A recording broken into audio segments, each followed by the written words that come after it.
Frank didn't belong in the world anymore. Once, a long time ago, he had been part of something, family, friends, responsibility, but the world had a way of grinding people down, and Frank had been worn to nothing.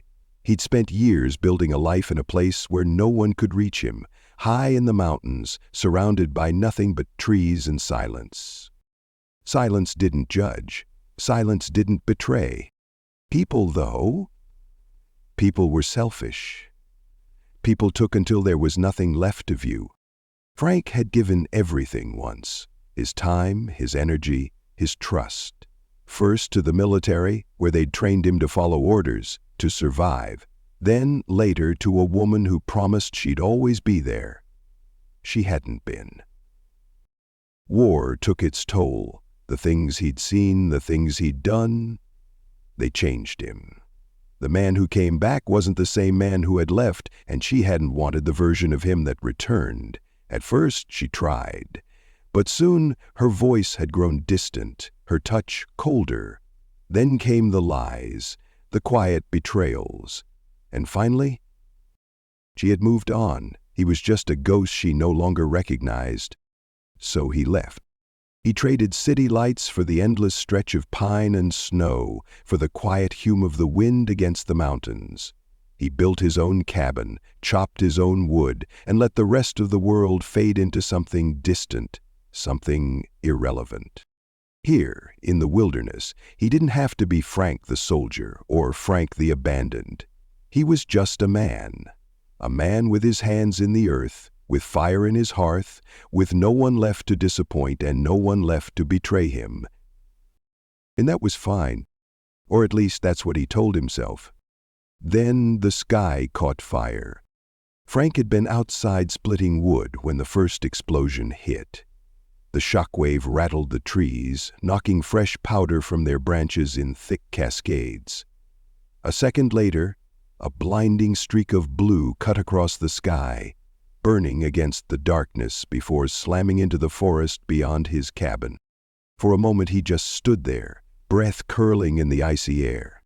His gut told him to ignore it. Whatever had crashed, it wasn't his problem. He lived out here to avoid problems, not invite them to his doorstep. But his feet were already moving. He grabbed his rifle and flashlight, trudging through knee-deep snow toward the impact site. The scent of scorched pine filled the air, a thick, acrid tang that burned his nostrils. Steam curled in eerie tendrils where heat met ice, the snow around the crater rapidly melting into slush. And there, at the center of it all, something moved. Frank froze. It wasn't debris, it wasn't a satellite or a meteorite. It was a woman? No, not human.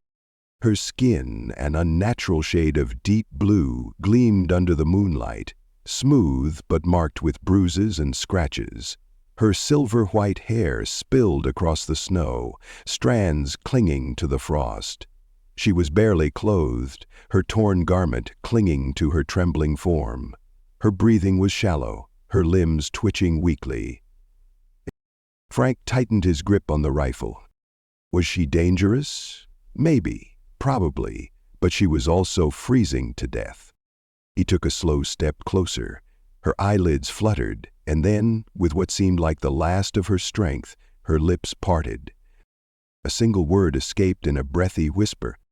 What? Frank's chest clenched. Her voice was weak, cracking with exhaustion, but undeniably human-like. He could walk away. He should walk away. But something in him refused to let that happen. With a sharp exhale, he slung the rifle over his back and knelt beside her. When his fingers brushed against her cheek, he hissed. She was cold. Not just winter cold, not just chilled, but the kind of cold that bit deep, that hollowed out life from the inside. She shouldn't have been alive. Her golden eyes cracked open, pupils thin and slitted like a predator's. Even in the dim light, they glowed.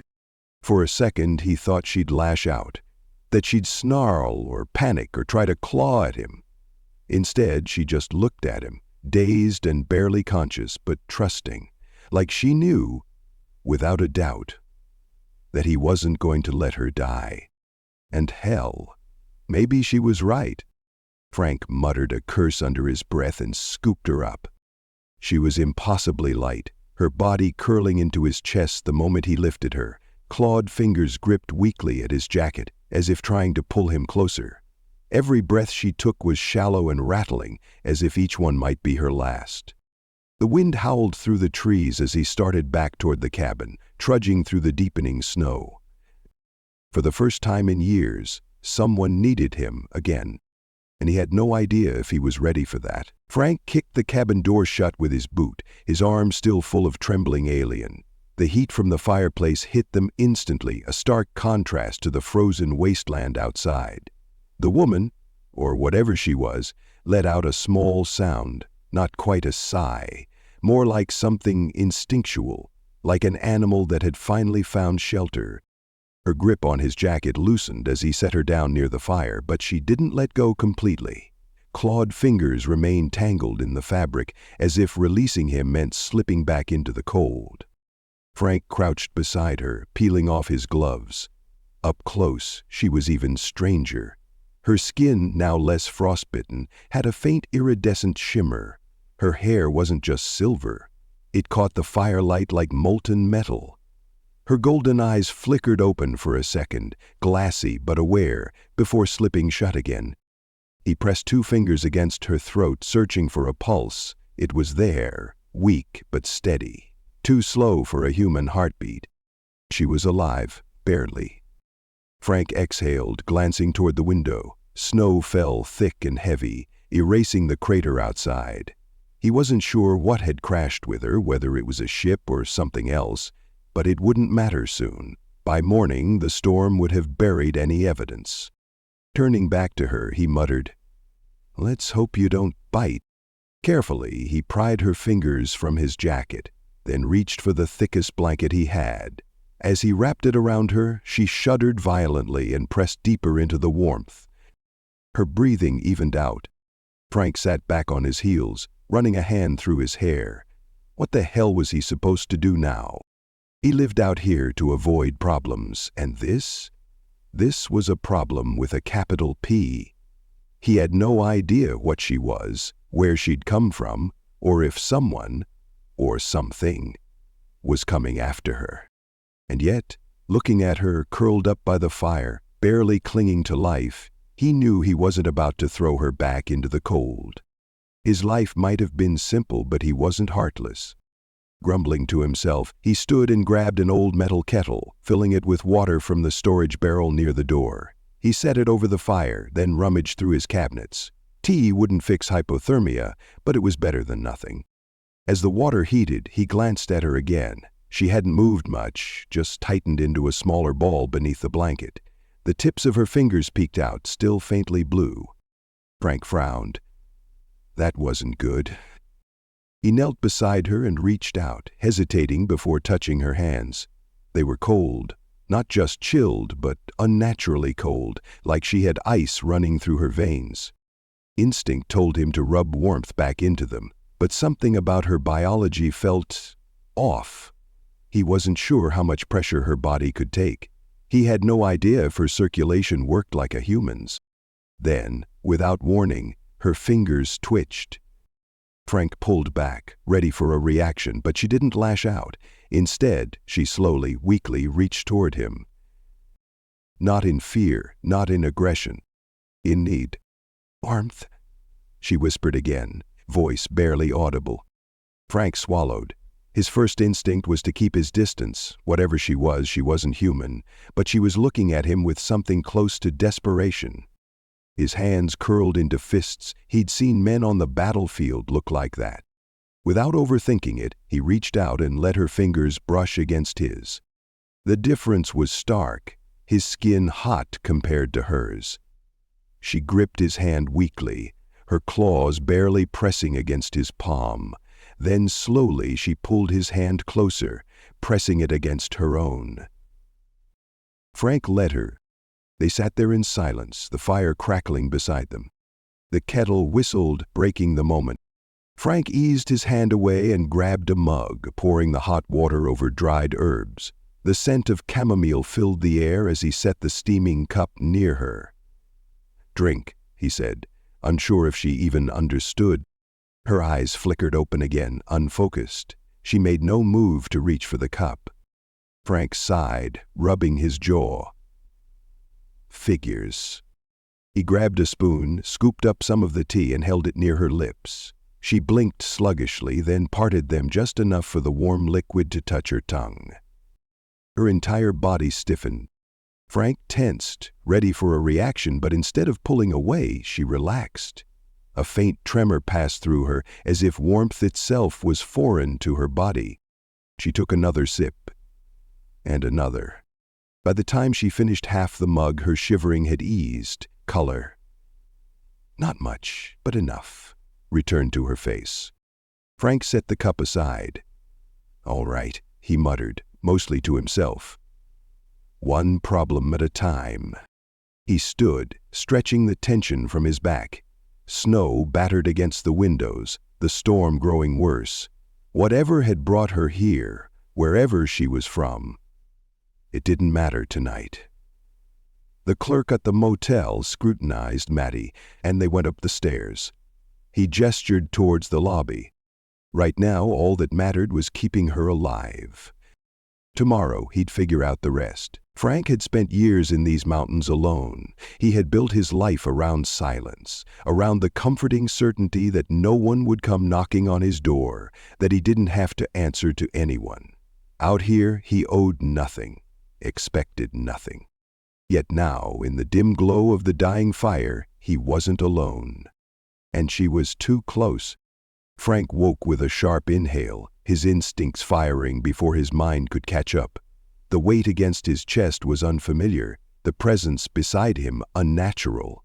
His fingers twitched toward the knife under his pillow, but the second his brain cleared, he froze. The alien woman?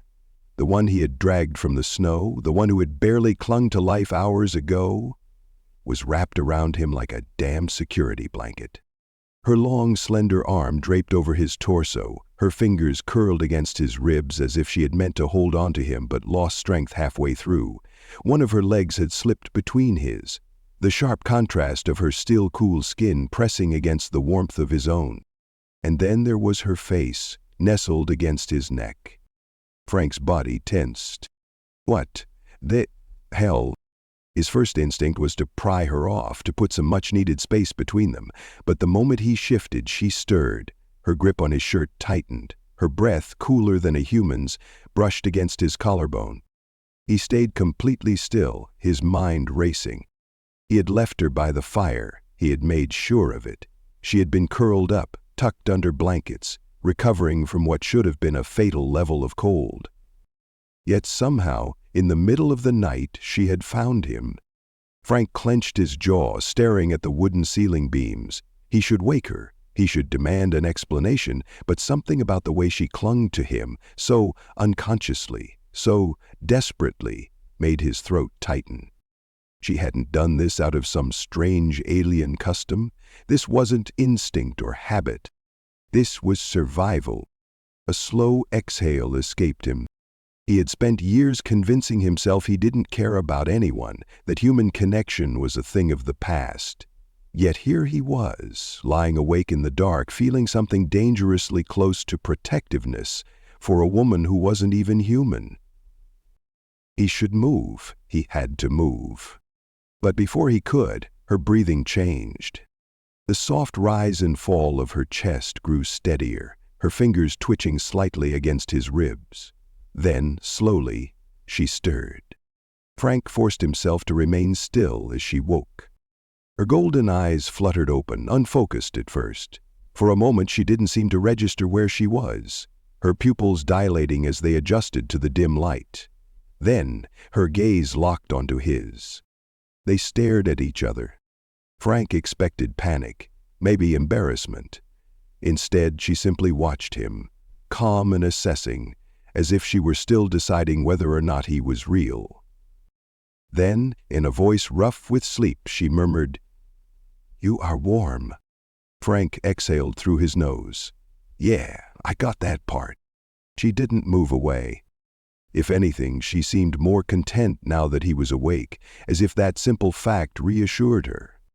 Frank gritted his teeth. "You want to explain why you're in my bed?" She blinked slowly. "I was cold." His eye twitched. "You were by the fire." "The fire is not alive." Frank frowned. "What does that mean?" She tilted her head slightly, considering her words. "Fire gives heat, but it does not hold, it does not protect. Your warmth is constant." Frank ran a hand down his face. "Unbelievable. You can't regulate your body temperature, can you?"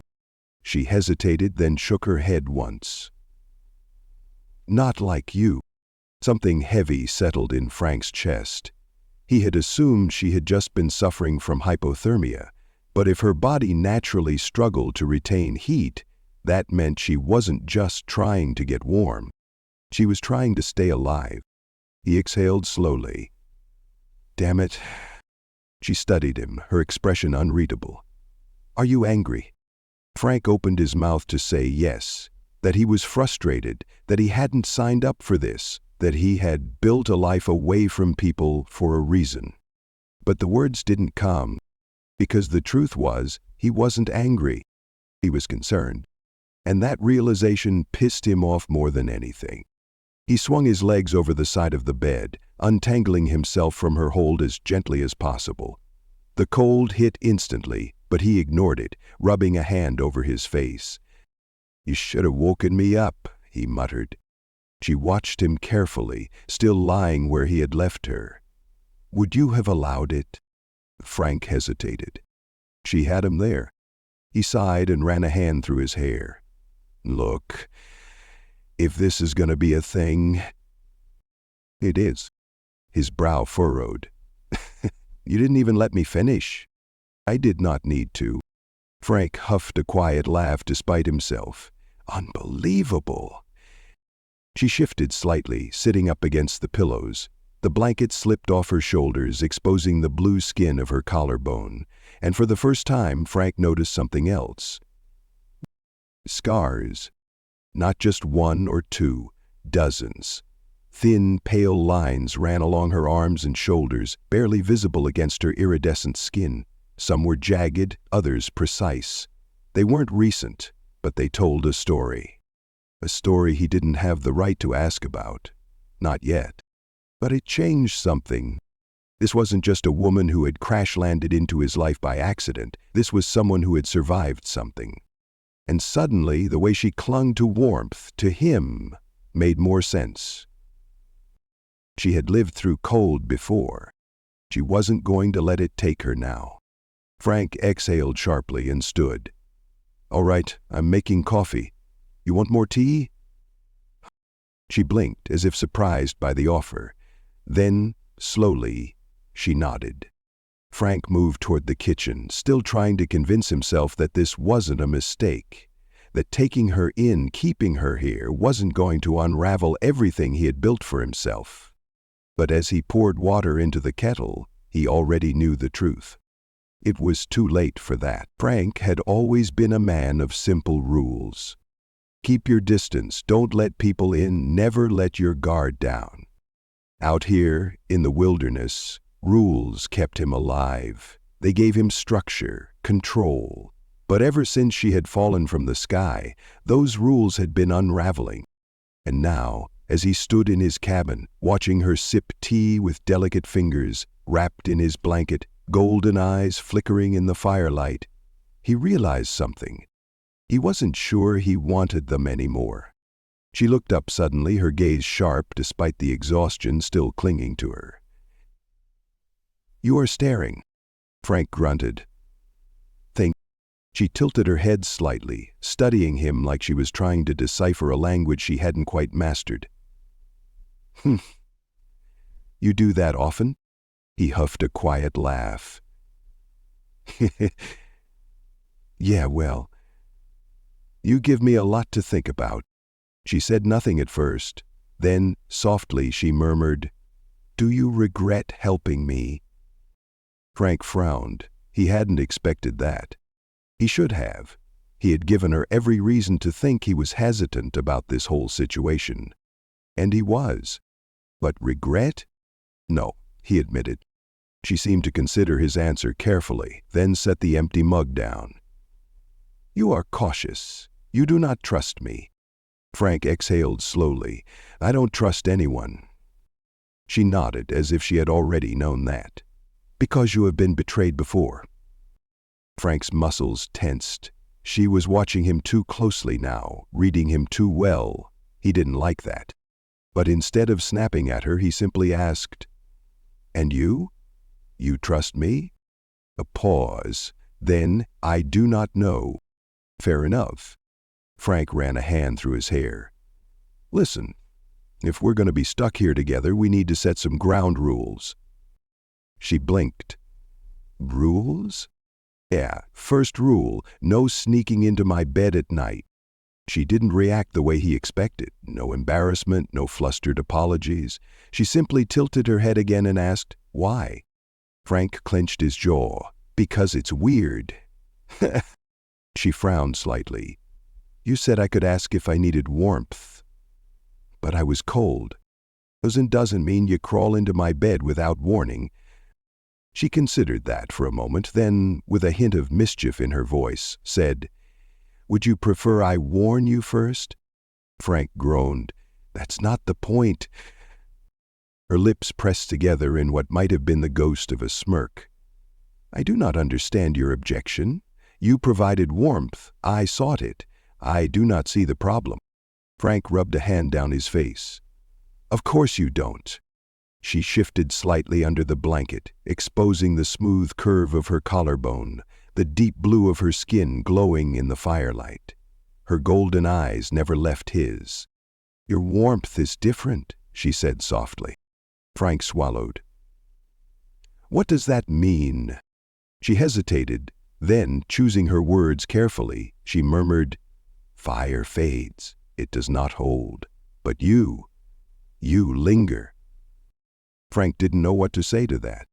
She was too close again. Not physically, she was still seated on the couch, blanket draped over her shoulders, but there was something in the air between them, something he wasn't ready to name. He needed to break it, now. Second rule, he said roughly, forcing his voice to stay steady.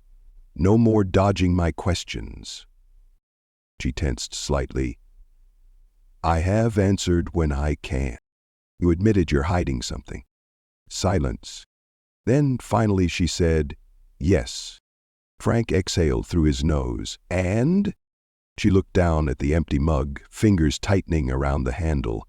Then, finally, she whispered, I was not meant to survive.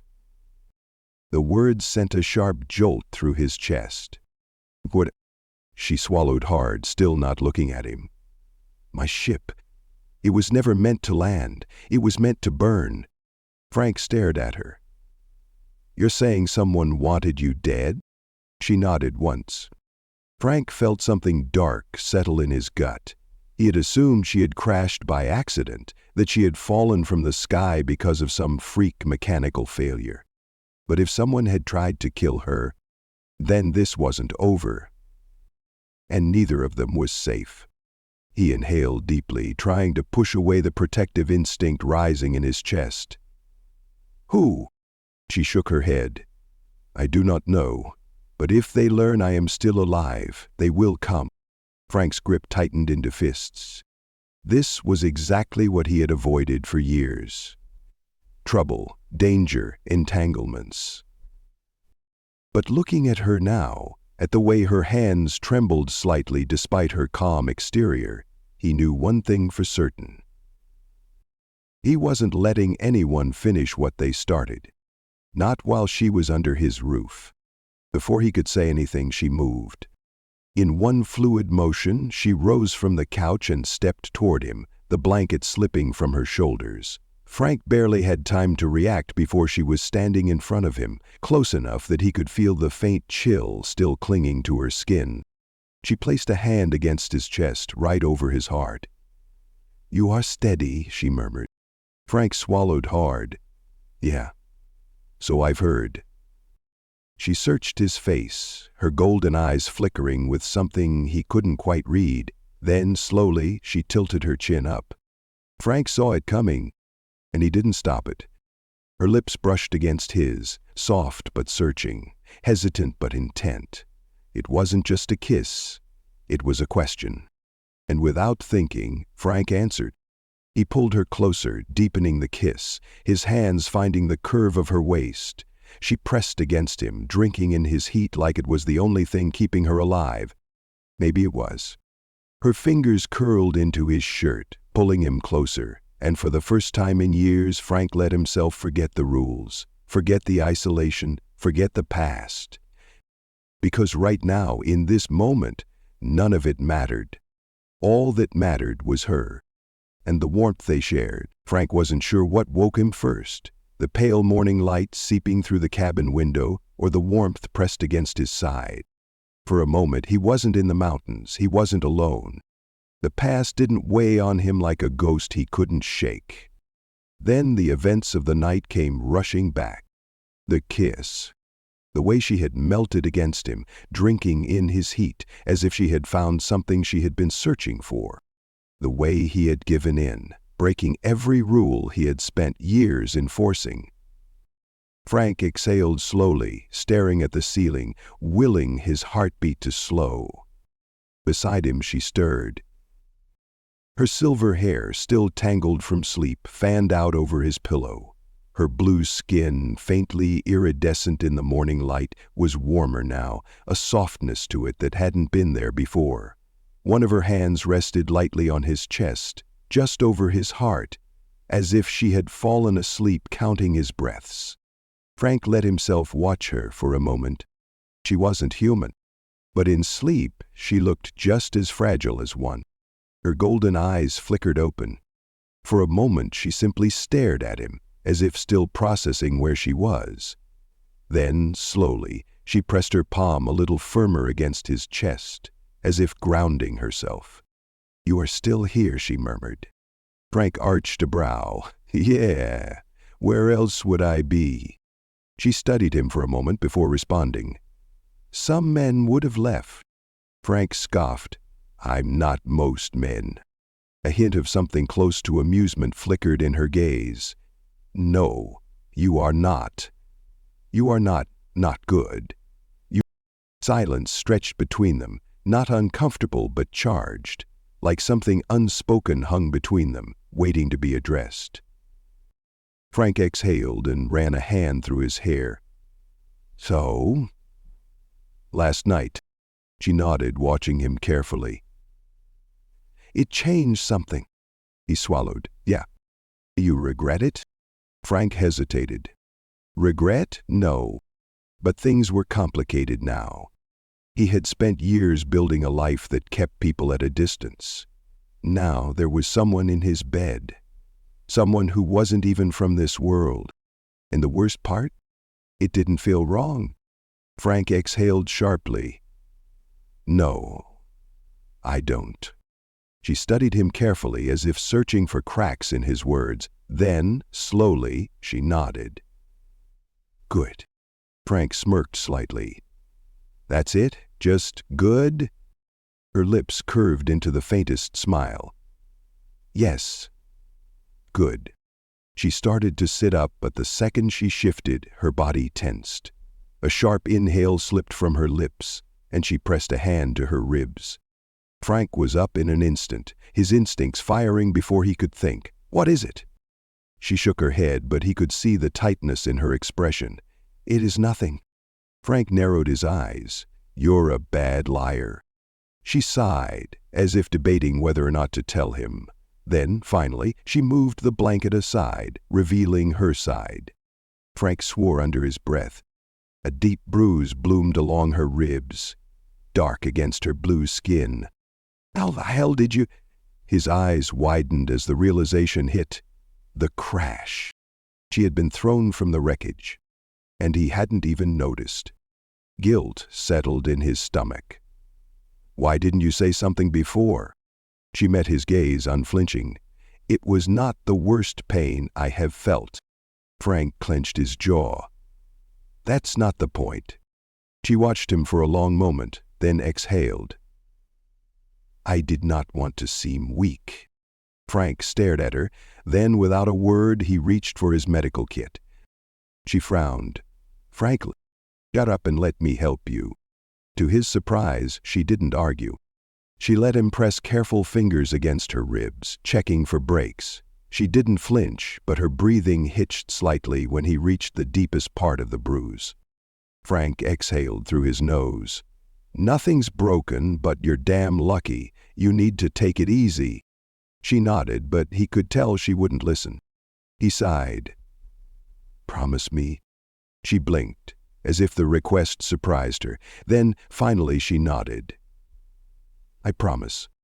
Frank wrapped the bruise carefully, his hand steady despite the heat simmering between them. She watched him the entire time, her gaze unreadable. When he finished, he sat back, rubbing his jaw. All right, that should help. She studied him for a long moment, then softly said, You're gentle. Frank huffed a laugh. Don't let that get around. She smiled, small but real. For the first time, she looked at peace. Frank exhaled, running a hand down his face. He was in deeper than he had ever meant to be. And for the first time in a long time, he wasn't sure he minded. Frank had spent years preparing for the worst. Out here in the wild, survival was simple.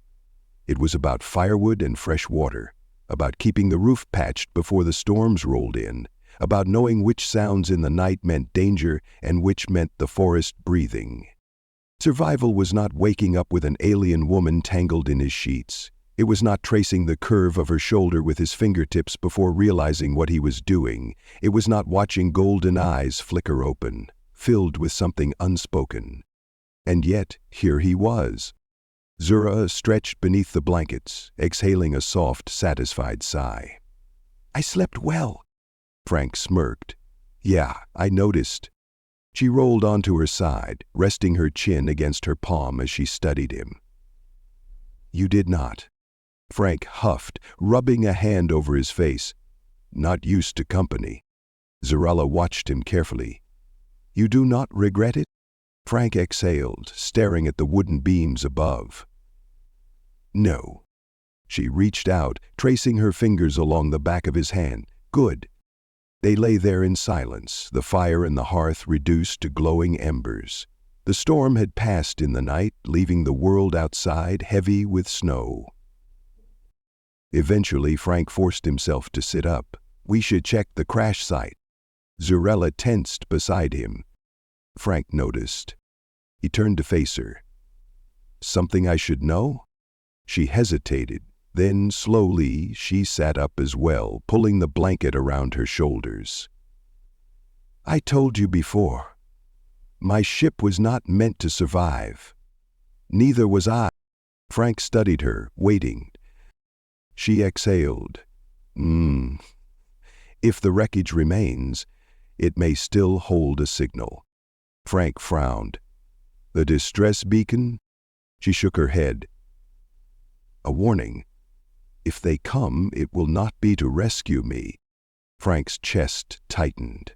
He had known, deep down, that this wasn't over. That whoever had tried to kill her wouldn't just give up. Still, hearing it confirmed made his stomach churn. He stood, grabbing his rifle from where it leaned against the wall. Then we'd better move before someone else does. Zir Allah rose as well, though not as quickly. Frank caught the slight wince as she straightened, his jaw tightening. Ribs still bothering you? She exhaled through her nose.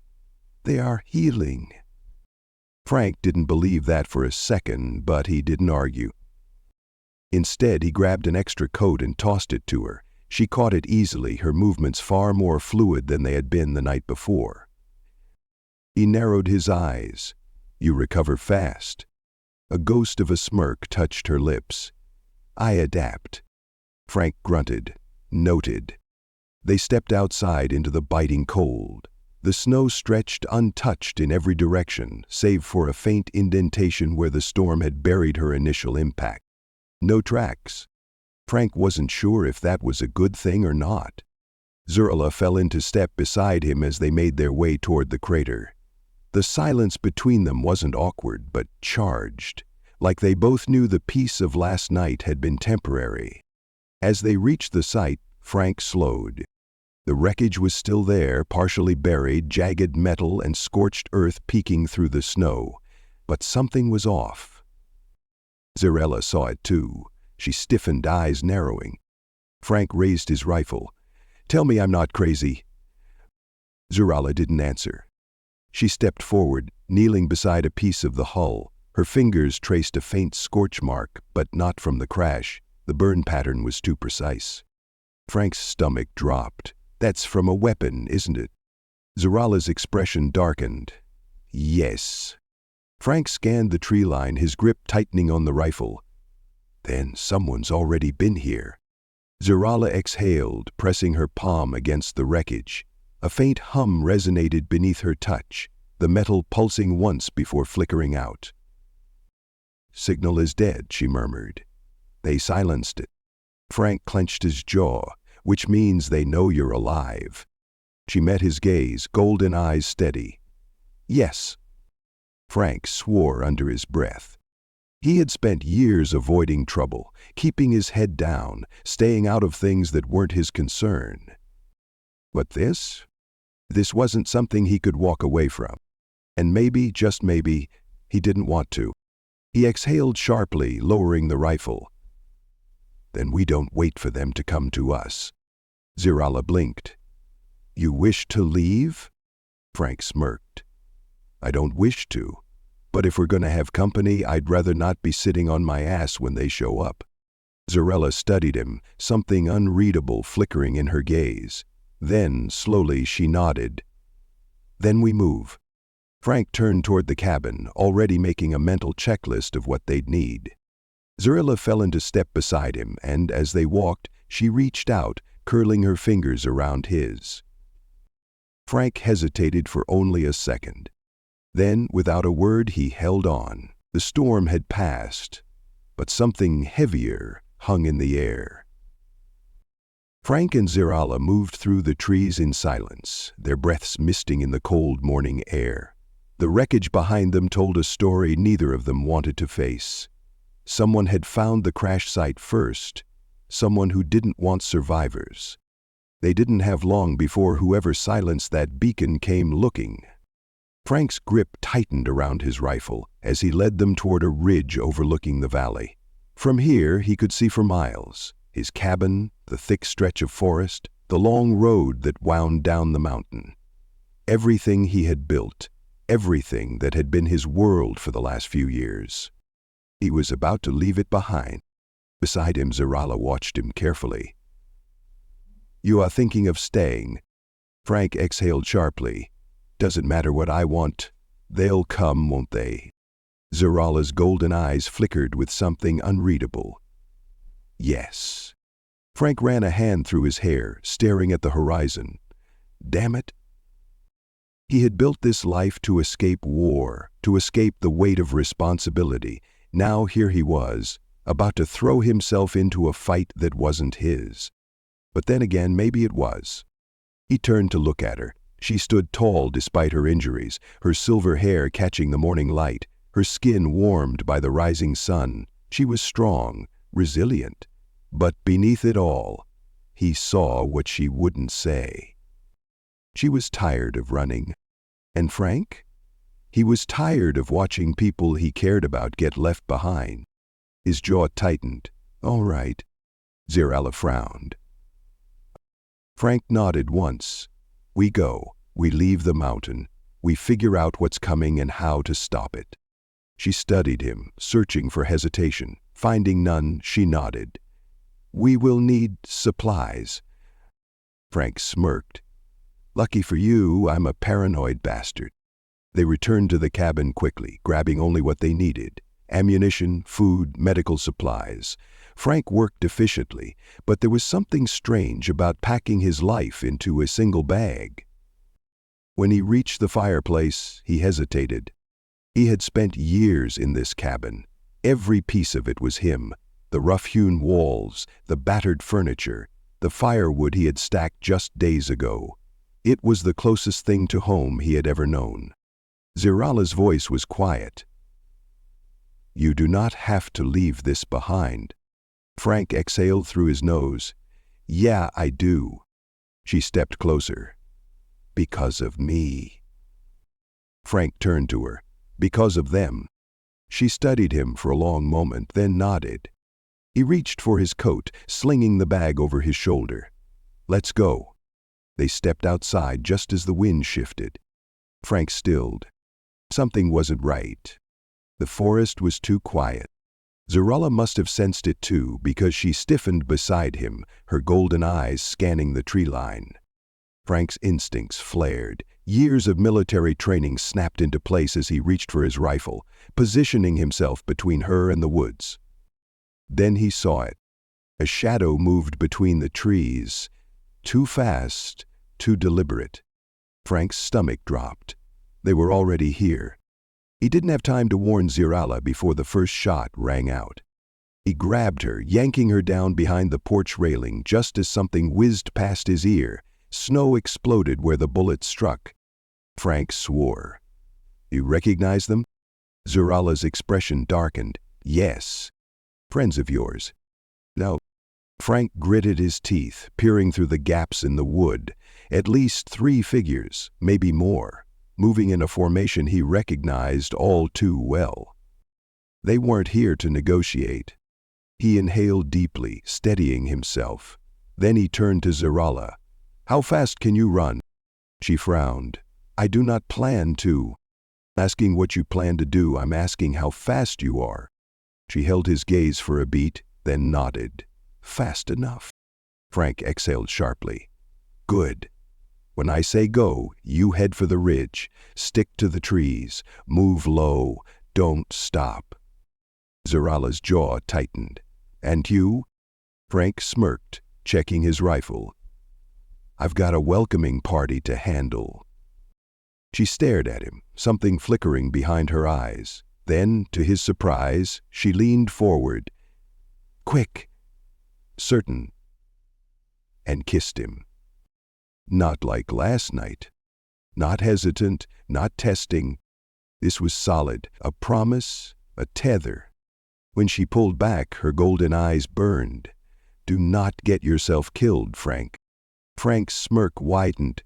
"Wouldn't dream of it." Then, before he could second-guess himself, he turned and fired the first shot.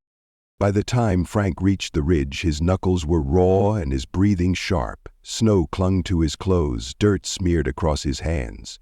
But he was alive. And more importantly, so was she. Zirala stood at the edge of the overlook, staring at the valley below. She turned when she heard him approach, relief flashing across her face before she masked it. Frank exhaled, rolling his shoulder. "Well, that was fun." Zirala arched a brow. "Your definition of fun is questionable." Frank chuckled. "You're not wrong." Silence settled between them, but it wasn't heavy this time. It wasn't the silence of 2 people holding back. It was the silence of understanding. Zirala glanced back at the valley. "They will not stop." Frank followed her gaze. "No, they won't." She turned to him fully. "Then neither will we." Frank studied her. Just days ago she had been a stranger. A freezing, injured, alien stranger who had crash-landed into his life. Now she was something else. Something his. He smirked. "Guess we better keep moving then." She nodded, stepping beside him. "Together?" Frank reached for her hand, curling his fingers around hers. "Yeah, together." As they walked away from the only home he had ever known, Frank realized something. For the first time in years, he wasn't leaving something behind. He was going somewhere. And he wasn't going alone.